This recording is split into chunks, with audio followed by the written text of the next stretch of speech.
नमस्कार। मैं सबसे पहले धन्यवाद करना चाहूँगा ज्ञान दर्शन चैनल का और IEFA का, जो इतना बढ़िया कार्यक्रम करवा रहे हैं लोगों की जागरूकता के लिए। और मुझे इस कार्यक्रम में बुलाने के लिए, मौका देने के लिए भी मैं उनका धन्यवाद करना चाहूँगा। आज मैं जिन विषयों पर बात करने जा रहा हूँ वो विषय हमारी रोज़मर्रा की दिनचर्या में भी काम आते हैं और हम उन पे चर्चाएँ करते हैं। होता क्या है कि बस उनको चर्चाओं को हम एक मूर्त रूप नहीं दे पाते या साइंटिफिकली उनको नहीं समझ पाते। तो मैं ऐसे ही कुछ विषयों पे आज बात करूँगा। वो विषय जैसे एक होगा इकोनॉमी, और इकोनॉमी को समझने के लिए इकोनॉमिक्स की क्या आवश्यकता है। इकोनॉमिक्स के जो कंपोनेंट्स है, जो इकोनॉमी की वैल्यूएशन की बात करते हैं, वो है नेशनल इनकम। और उस नेशनल इनकम के लिए जब हम नेशनल इनकम में बात करेंगे तो जीडीपी है, जीएनपी है, एनएनपी है। इकोनॉमी को समझने के लिए जो रियल जीडीपी की जब हम बात करते हैं तो एक इन्फ्लेशन के फैक्टर को भी हम साथ में लेके चलते हैं। तो इन्फ्लेशन क्या है, उसके क्या रीजन्स हैं, और उस इन्फ्लेशन को कंट्रोल करने के लिए सरकार या भारत की क्या संस्था, कोई भी जैसे आरबीआई है, क्या एक्शंस लेती है और उनका क्या इम्पैक्ट कैसे पड़ता है और इन्फ्लेशन को कैसे कंट्रोल किया जाता है। मैं इन सब टॉपिक्स पे बात करूँगा। सबसे पहले मैं बात करना चाहूँगा इकोनॉमी पे। इकोनॉमी, जैसे अभी हमने कुछ दिन पहले न्यूज़ में सुना, काफ़ी चर्चा का विषय रहा कि भारत विश्व की 5वें नंबर की अर्थव्यवस्था बना है। ये भारत के लिए गर्व की बात है, हमारे लिए भी गर्व की बात है, क्योंकि हमारा देश इतनी बड़ी इकोनॉमी बना है। ये बात अलग है कि आज से 200-300 साल पहले भारत विश्व की सबसे बड़ी इकोनॉमी था, लेकिन किसी कारणवश वो आज दोबारा से उस मुकाम की तरफ बढ़ रहा है और वो मुकाम हासिल करने की ओर अग्रसर है। तो जब हम इकोनॉमी की बात करते हैं तो 5th लार्जेस्ट इकोनॉमी जब हम भारत को बोल रहे हैं तो वो कैसे हमने वैल्यूएट किया, उसका क्या इम्पैक्ट है, आम जन को क्या उससे फ़र्क पड़ने वाला है। मैं हल्का सा इस बात को टच करते हुए फिर इकोनॉमी को कैसे हम डिफ़ाइन करते हैं उस पर मैं बात करूँगा। तो इकोनॉमी है क्या? इकोनॉमी की अगर मैं डेफिनेशन की बात करूं तो द प्रोसेस और system by which goods and services are produced, sold and bought in a country और अ रीजन। यानी एक ऐसा सिस्टम जिसमें हम कंजम्पशन की बात कर रहे हैं, गुड्स की बात कर रहे हैं, वो कैसे प्रोड्यूस हो रहा है और कैसे बेच रहे हैं, उनका हम कैसे यूटिलाइजेशन कर रहे हैं, वो हम इकोनॉमी की बात कर रहे हैं। उसमें इकोनॉमी जो कंसेप्ट है वो भारत के लिए नया नहीं है, क्योंकि भारत में अगर हम अपने शास्त्रों की बात करें तो वहाँ 4 पुरुषार्थ की जब बात करते हैं तो उनमें धर्म, अर्थ, काम, मोक्ष में जो दूसरा हमारा पुरुषार्थ है वो अर्थ है। यानी अर्थ का मीनिंग, अर्थ का यूटिलाइजेशन और अर्थ का उपयोग, यूज हम कैसे करते हैं, भारत बहुत पहले से जानता है। हमने उसको डिफाइन किया है, लेकिन वो किसी कारण से वो लोगों के सामने नहीं आ पाया और हम अपनी बात को उस गर्व के साथ नहीं कह पाए, जिसकी वजह से आज भारत को हम उस तरीके से रिप्रेजेंट नहीं कर पाते, चाहे किसी भी फील्ड में हो। उसमें इकोनॉमिक्स भी एक फील्ड है। जब हम इकोनॉमी की बात करते हैं तो अगर इकोनॉमी भारत के परिप्रेक्ष्य में कहें या किसी भी जगह, management of resources and their utilization, यानी जो हमारे पास रिसोर्सेज हैं उनको हम कैसे मैनेज कर रहे हैं और उनका किस तरीके से यूटिलाइजेशन कर रहे हैं, ये इकोनॉमी दर्शाता है। इकोनॉमी, जो हमारी इकोनॉमी है या किसी भी देश की इकोनॉमी है, उसको समझने के लिए जिस की हमें आवश्यकता है, जिस मोड्स की आवश्यकता है, वो हम समझते हैं इकोनॉमिक्स के थ्रू। इकोनॉमिक्स को अगर हम हिंदी में उसका अनुवाद करें तो इकोनॉमिक्स का मतलब अर्थशास्त्र। अब मैं यहाँ पे अर्थशास्त्र में जब हम मॉडर्न इकोनॉमिक्स की बात करते हैं तो हम एडम स्मिथ जी का जिक्र करते हैं और उनको फादर ऑफ मॉडर्न इकोनॉमिक्स कहा जाता है। ये father of economics modern economics है। भारत के परिप्रेक्ष्य में अगर मैं इसकी बात करूँ तो भारत के लिए इकोनॉमिक्स का कंसेप्ट भी बहुत पुराना है। मौर्य काल में आचार्य चाणक्य ने एक ग्रंथ लिखा जिसका नाम अर्थशास्त्र है। वो आज के अर्थशास्त्र बहुत काफ़ी वाइडर है और उस अर्थशास्त्र में पूरे राज्य को या किसी देश को या किसी क्षेत्र को कैसे चलाया जाता है, उसमें कर कैसे लगाना चाहिए, उसका लॉ एंड ऑर्डर की सिचुएशन कैसी होनी चाहिए, राजा का व्यवहार कैसा होना चाहिए, यानी एक ब्रॉडर प्रोस्पेक्ट में एक इकोनॉमी को, एक संस्था, एक राज्य को चलाने का पूरा विवरण दिया हुआ है। तो भारत के लिए इकोनॉमिक्स एज ए सब्जेक्ट भी नया नहीं है। पूरी दुनिया के लिए हो सकता है वो नया हो, 18वीं सदी में एडम स्मिथ के थ्रू आया हो, लेकिन भारत के लिए वो बहुत पहले है, यानी लगभग 2500 साल पहले तो अर्थशास्त्र नाम का ग्रंथ हमारे पास है। उसी बात को मैं अपनी बात को और थोड़ा सा वजन देने के लिए ये कहना देख बताना चाहूँगा कि जब आप इकोनॉमिक्स में जो वर्ड्स है इकोनॉमिक्स उसकी डेफिनेशन पढ़ते हैं और उस वर्ड इकोनॉमिक्स की हिस्ट्री को आप देखेंगे तो जो इकोनॉमिक्स का वर्ड है वो ग्रीक वर्ड ओइकोनोमिया से आया है। यानी कि इकोनॉमिक्स वर्ड अपने आप में पहले किसी और से हमने बोरो, इंग्लिश लोग जो ब्रिटिशर हैं उन्होंने भी बोरो किया है। तो ये बात कन्फर्म है कि भारत के परिप्रेक्ष्य में जो बात लागू हो रही है वो बाकी और भी देशों के परिप्रेक्ष्य में लागू हो रही है। यानी इकोनॉमिक्स एडम स्मिथ से पहले भी है।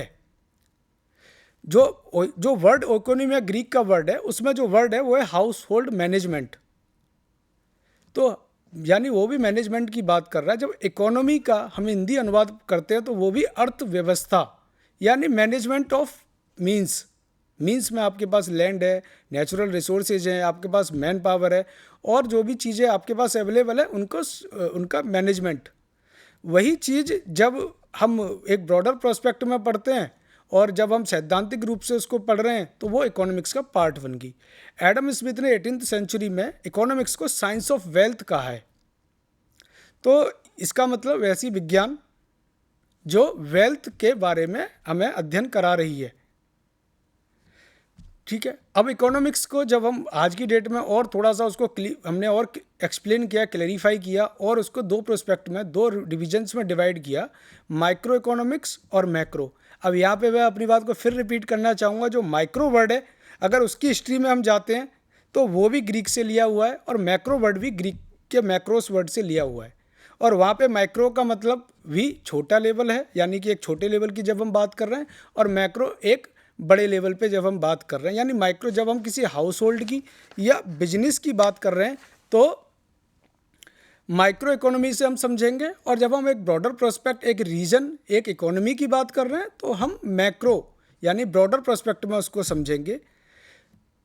ये इकोनॉमिक्स के दो ब्रॉडर रूप हुए। उनमें से जब हम इकोनॉमी पे बात कर रहे हैं, क्योंकि इकोनॉमी ही आज का विषय है, तो इकोनॉमी को समझने के लिए इकोनॉमी है क्या, जैसे इकोनॉमी एक प्रोडक्ट्स की कंजम्पशंस और सेल और उसकी परचेज से हम इकोनॉमी को बना रहे हैं, लेकिन इकोनॉमी का वैल्यूएशन कैसे कर रहे हैं, आखिर हमने ये कैसे जाना कि we are the 5th largest economy. तो मैं उस कंसेप्ट की बात कर रहा हूँ।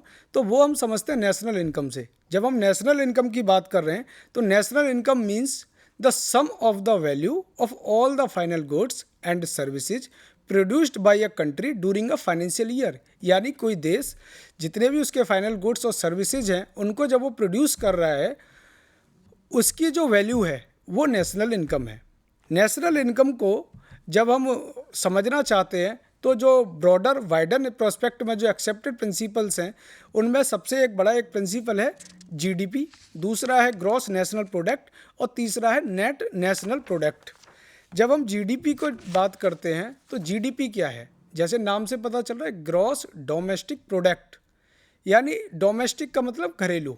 जीडीपी अगर मैं इसको स्लाइड से रीड करूं तो GDP is the monetary value of all the finish goods and services produced within a country's borders in a specific time period and includes anything produced within its border by the country citizens and foreigners। यानी कि जो भी मेरी border के अंदर, यानी हमारी जो टेरिटरी है उसके अंदर कोई भी प्रोडक्ट प्रोड्यूस हो रहा है या कोई भी सर्विसेज हम प्रोवाइड कर रहे हैं वो मेरी जीडीपी का पार्ट है, उसकी जो वैल्यू है वो मेरी जीडीपी है।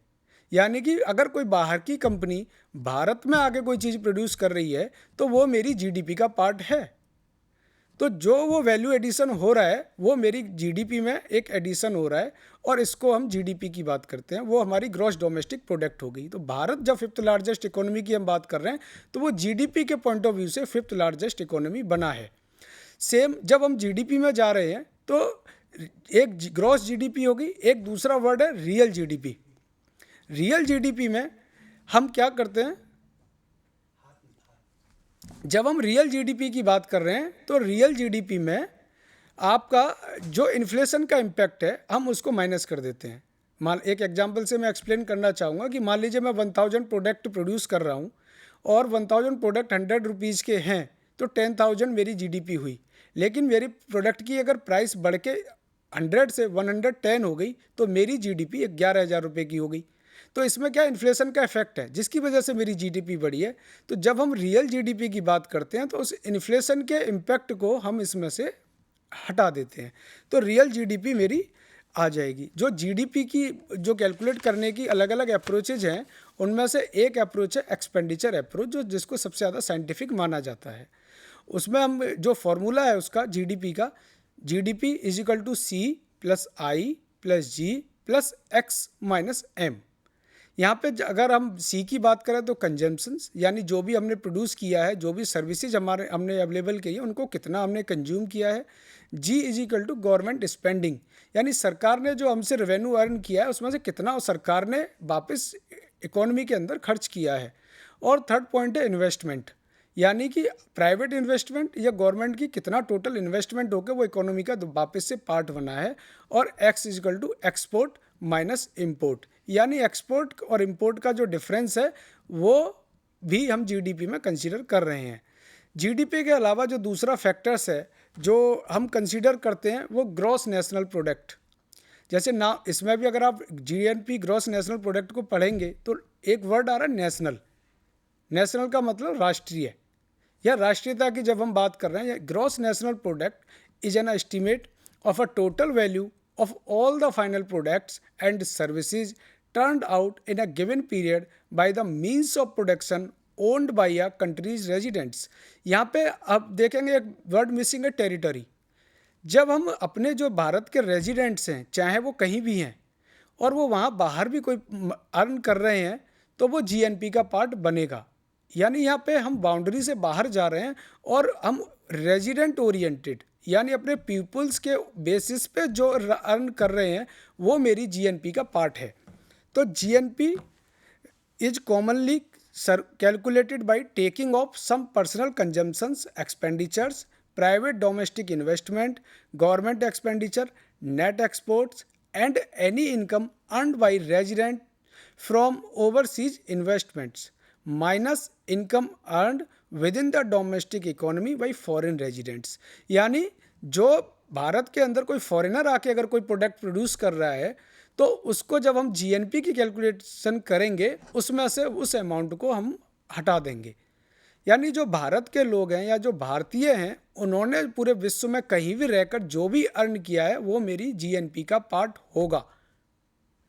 इसके बाद जीएनपी के बाद अगर मैं जीडीपी वर्सेस जीएनपी के डिफरेंसेस जो मैंने डेफिनेशन में एक्सप्लेन किया, अगर उनको मैं एक क्रक्स दूं पीपीटी के माध्यम से, तो GDP looks at the value of goods and services produced with in a countries borders, while GNP is the market value of goods and services produced by all citizens of the country both domestically and abroad। यानी कि कहीं भी रह के, चाहे भारत में रह के या भारत से बाहर रह के जो सिटीजन्स अर्न कर रहे हैं वो जीएनपी का पार्ट है।